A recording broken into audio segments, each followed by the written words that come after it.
What up, everybody? It's Friday, so let's do some flamage. Now, Dan over at Blind Owl Outdoors, Bushcraft Survival, Flying Rhinos, along with a couple other channels, did a video a little while ago where he made a really good alcohol stove out of a can that has the screw top lids. And while I can't find the exact ones that he has, I've got one of these. And so I'm going to show you how to do a complete alcohol stove with just one can. Drop the camera down. All right, everybody. This starts off basically just like a normal can. So we're going to mark it, or we're going to cut. Now the thing with this one is you actually want it bigger.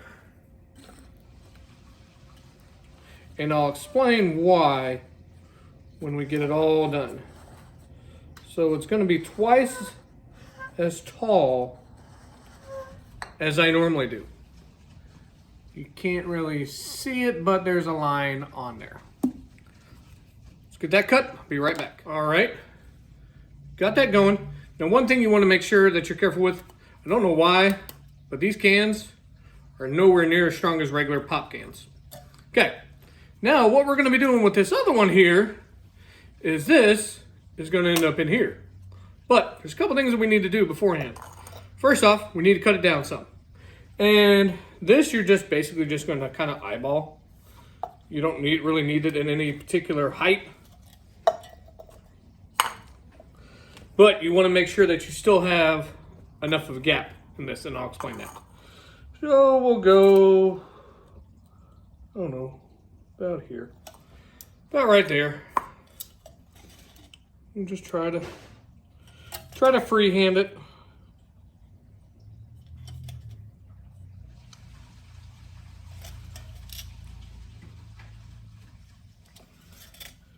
All right, we're back.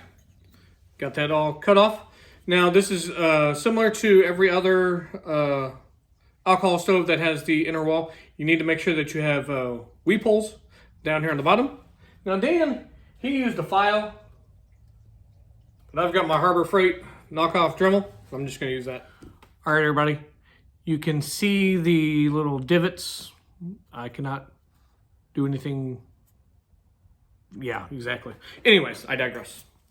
Now, here comes the reason why I left it so big. No, that's what she said. Now, what you're going to be doing, you're going to be pressing this one, the top, down into the bottom.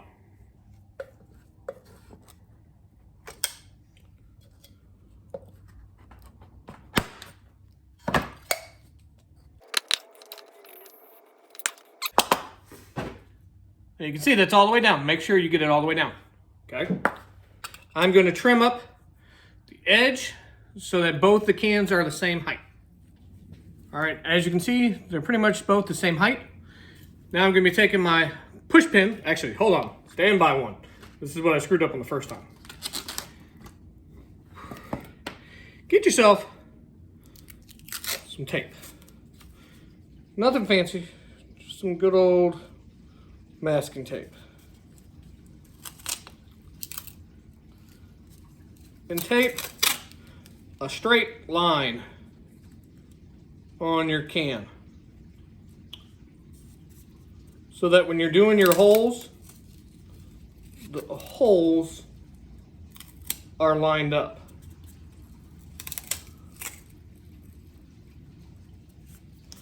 There we go.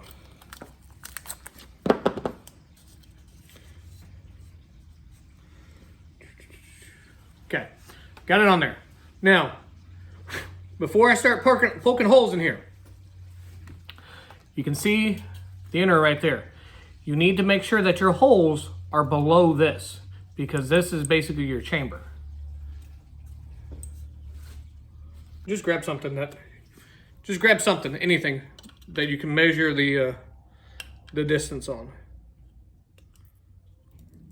And so for me, you can see right there, There's just a tiny, let me try to get it over there. Hopefully you can see it. There's just a tiny little bit, maybe half a centimeter or so in between where the tape is and where the bottom of this is as my guide. So what I'm gonna do is I'm just basically gonna go right on the top along the tape, and then I'll take the tape off and bring you guys right back. All right, see all the holes along there? Take off my tape. And when you're doing those, as you saw, I was just using a little push pin. You do not need to go far. Actually, you don't want to go far because you don't want to risk puncturing the other one. And that's it. Let me get some alcohol and we will light her up. You want to make sure that you don't overfill this because you don't want to risk your fuel coming out the sides. Grab a little your lighter or however, light it up, turn off the lights. Yep. And we'll see how long it takes. All right, we got some bloomage over here on the back. So we don't have full bloomage all the way around. It's at 1.5 minutes right now. All right, everybody. 2 minutes, 5 seconds. Got us to a complete bloomage like this. Now, this is what I was talking about why you wanted it a little bit bigger. Once it's going like this, don't do it beforehand because you'll snuff it out. You can use it as a pot stand. You're good to go. Appreciate Dan. This is an excellent design. I don't know if it's his per se or not, but either way, he did a great tutorial on it. I'll leave a link to his channels down below. Go check him out, and I will talk to you guys here on the next one.